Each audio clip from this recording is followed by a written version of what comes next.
people in the Wall Street Journal? Yes, sir. Okay.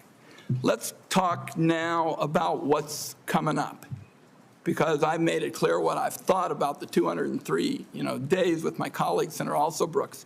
In 2 weeks, CDC's Advisory Committee on Immunization Practices will meet to make decisions about critical vaccines that protect us against hepatitis B, measles, and more. The committee's got a profound impact on vaccine access, but these aren't ordinary meetings. You've stacked the deck to ensure the panel bends to your views. In June, you fired all 17 committee members who are respected scientists and doctors. You replaced them with non-experts, vaccine skeptics, and conspiracy theorists. As a result, this critical advisory panel has lost scientific credibility. After years, colleagues, we spend so much time not looking at this as Democrats and Republicans, but as good science and scientific credibility. And now the American Academy of Pediatrics has warned that the committee is being politicized at the expense of children's health. American Academy of Pediatrics, you think they're lying too?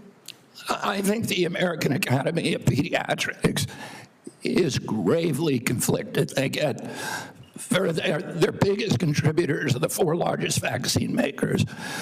They run a journal, Pediatrics, which they make a lot of money on, that is completely dependent on pharmaceutical companies. So I wouldn't put a big stake in what they say that benefits pharmaceutical interests. Senator, I didn't politicize ACIP, I depoliticized it.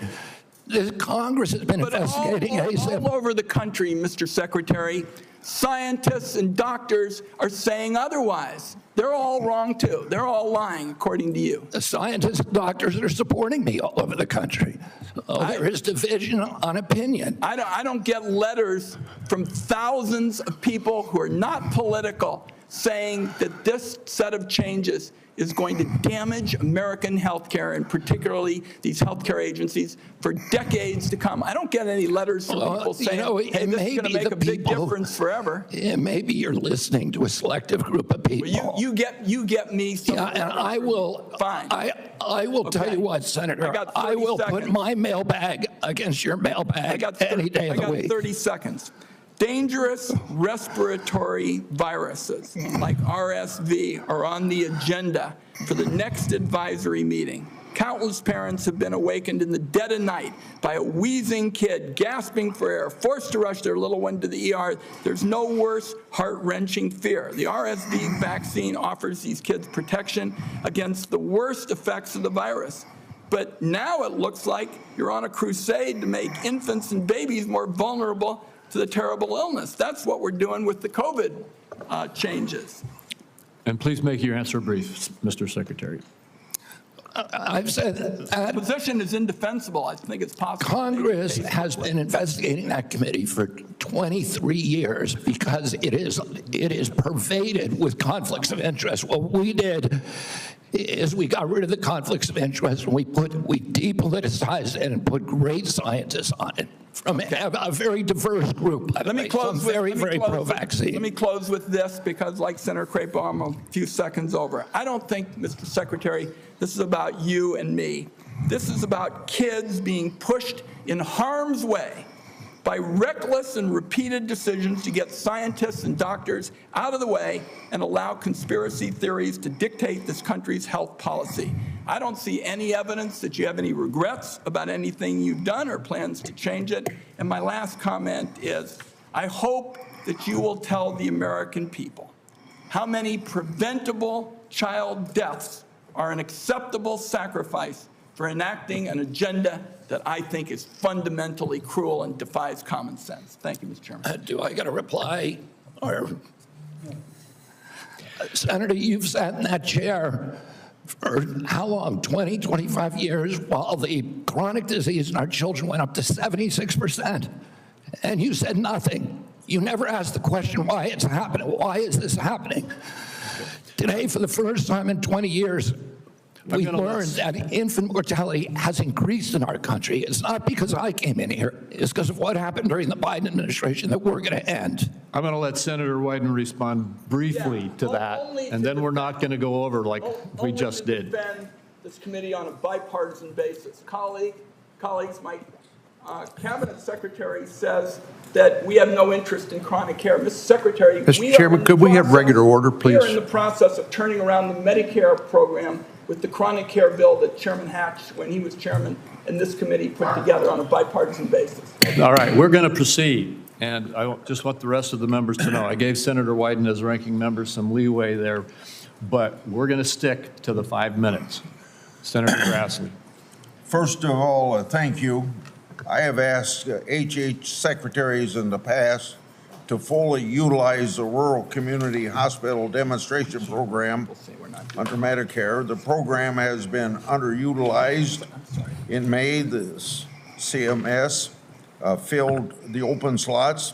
Thanks to your agency's work, there's been 10 more rural hospitals in the program. It's important that the federal government uses every tool possible to help rural hospitals, and thank you for making that possible. Now to my questions. Back in January, during your confirmation hearing, you told me that you agreed to leave farming regulations to the Department of Agriculture and EPA. Do you think that any comments you have made since your confirmation on topics dealing with agriculture are consistent with what you said in January, that USDA and EPA ought to be regulating farming, and that the Department of Health and Human Services should not seek to regulate farms, the tools they use, or the markets that they sell into? Yes, Senator, we are working very, very closely with Brooke Rollins and with the agricultural community. We've met with over 140 farm interests over the past 3 months to incorporate them to make sure that the MAHA agenda is consistent with their agenda. We are producing the best food in America, that we're protecting our soils and our soil microbiome, and that we're protecting all kinds of farmers, including those who want to transition to regenerative agriculture. We're consulting every stakeholder in the farm community in everything that we do. I just raised the question because farmers in my state have been concerned about some of the things you're saying. Senator, I can't hear you. I'm sorry. Some of the farmers in my state have been raising questions about some of the things that they think you said, whether it was out of context or not. I just thought I'd raise this question so that you would keep by what you told us back in January at your confirmation hearing. Now, Senator Durbin and I have a bipartisan bill that requires price disclosures on TV ads. Price transparency is important in drug advertisement. I know that President Trump, Vice President Vance, and you are all supportive of this effort. When can I expect action from this administration on requiring drug companies to publish the price of drugs in their TV ads? And just in case you would tell me that you don't think you have that authority, can you help Senator Durbin and I on our bill so that we can ensure that you have legal authority to require price disclosure? Senator, I think it would be good for us to talk about this offline. We are working on this in our agency, and I'm happy to give you the details of what we're doing. Okay. I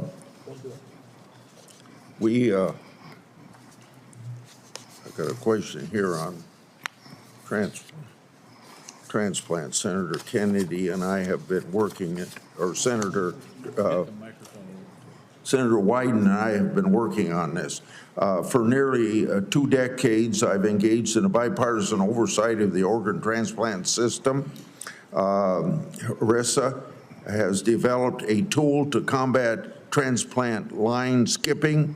I hope that that you can take steps to make sure that these steps are being taken by HHS and HRSA to curb transplant line skipping.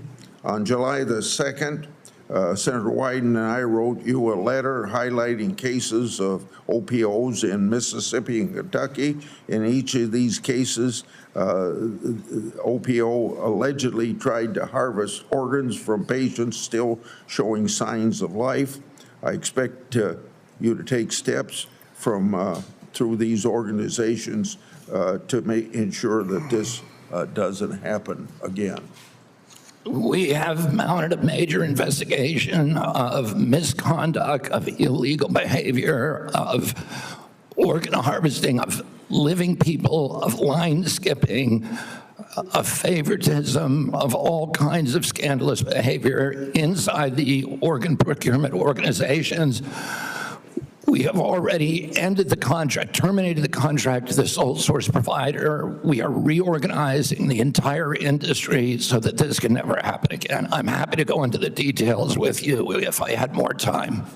Thank you. Senator Cornyn.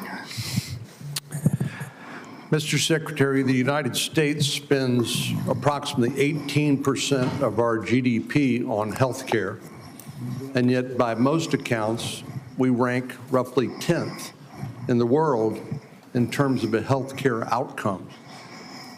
Our Democratic colleagues seem to think the more money you spend, you're necessarily going to improve those outcomes.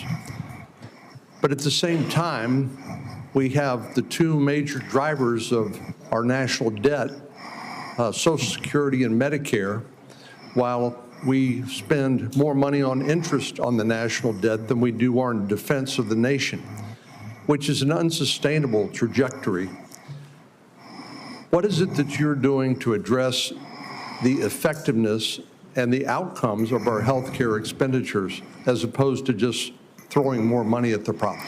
Yeah, I mean, throwing money at the problem does not work. We spend 2 to 3 times per capita what European nations spend on health care, and we have the worst health outcomes. We're 79th in health outcomes globally. Over the past 20 years, we've lost, or 30 years, we've lost 6 years to Europe in terms of longevity. So our lifespan was even with Europe's, now it's 6 years behind. As I remarked to Chairman Wyden this morning, or Minority Leader Biden, today we got new data that showed that infant mortality has increased in this country in 2024 for the first time in 20 years. Diabetes has gone up 98% in 20 years.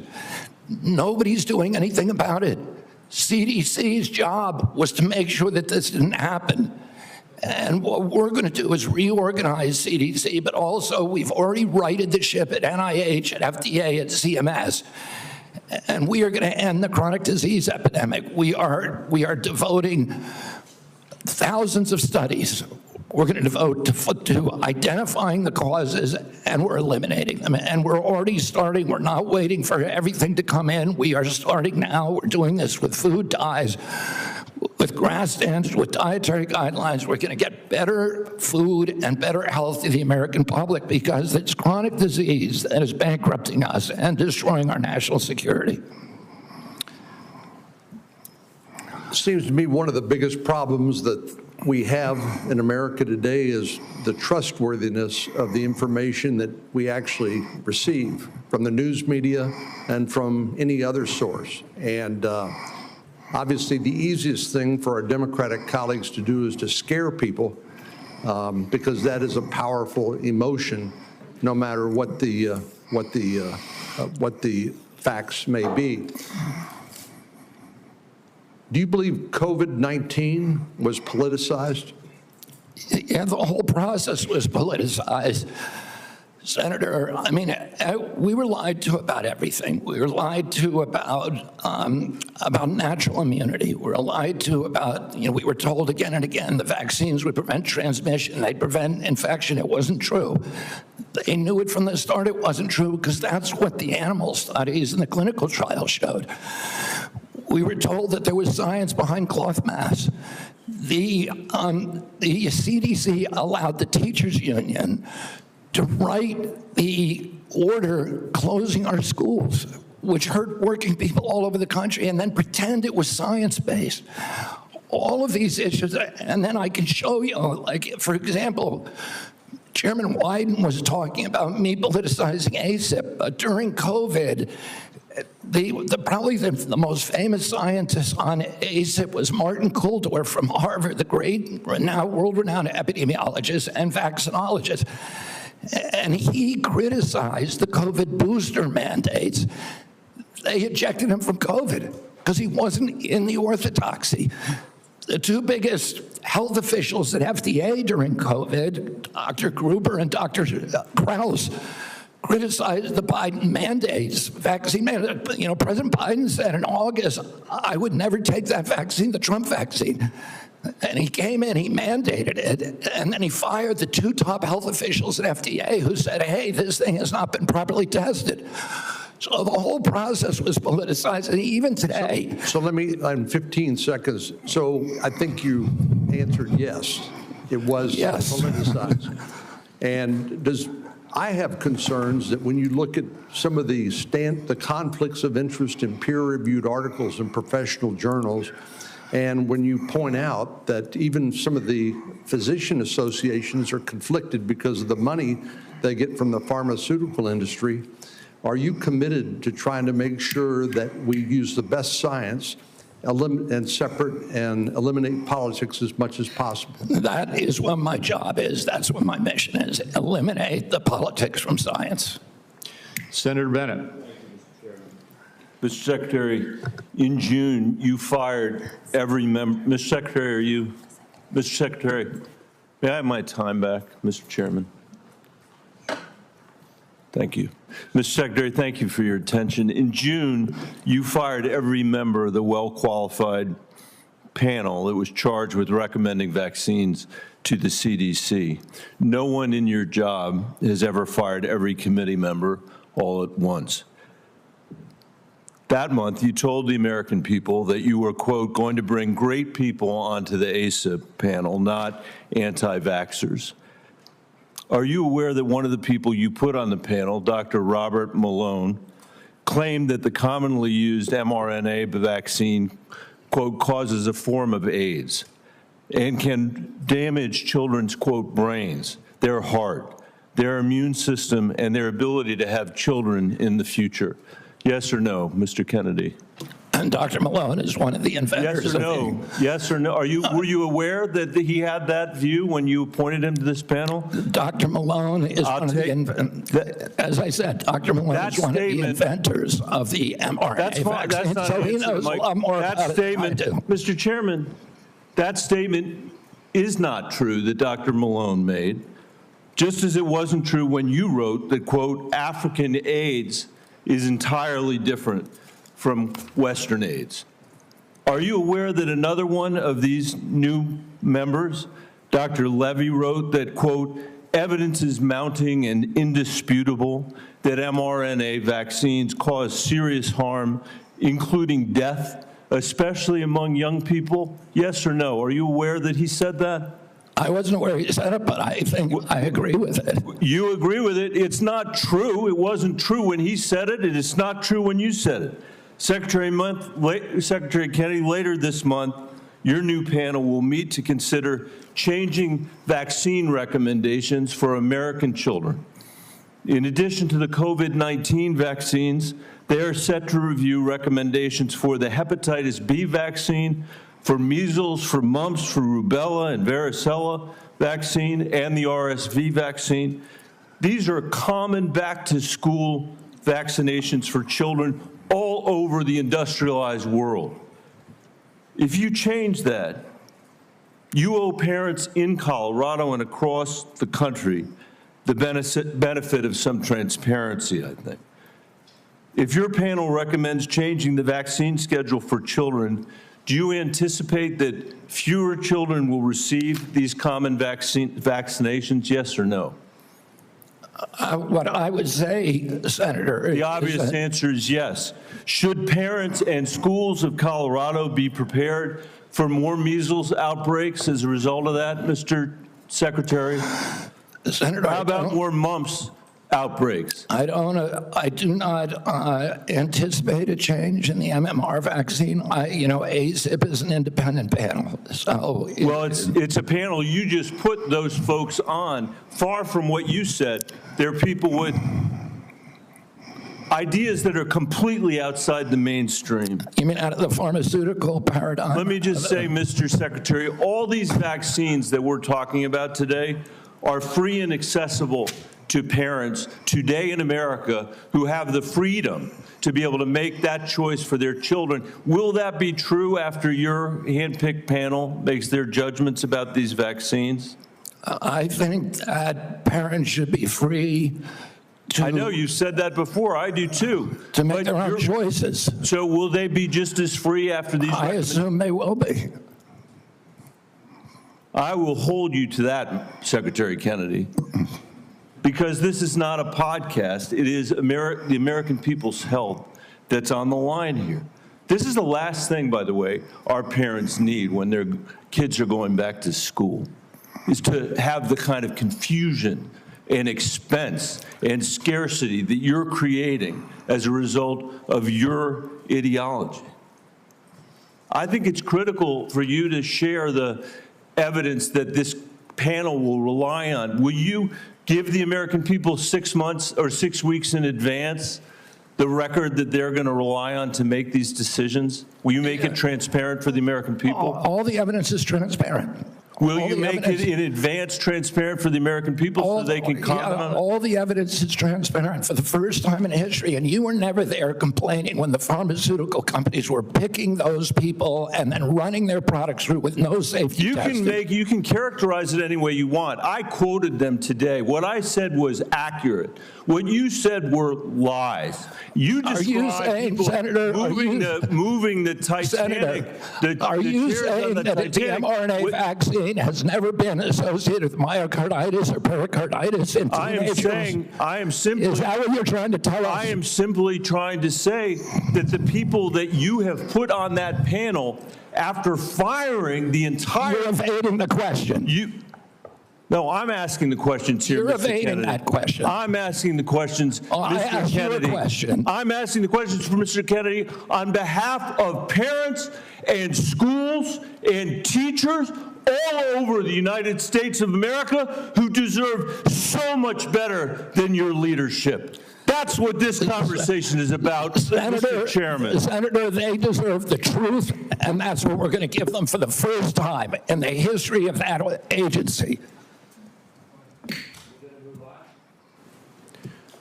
Senator Cassidy. Thank you. I'll try and restore a little calm here. And I'm approaching this as a doctor, not as a senator.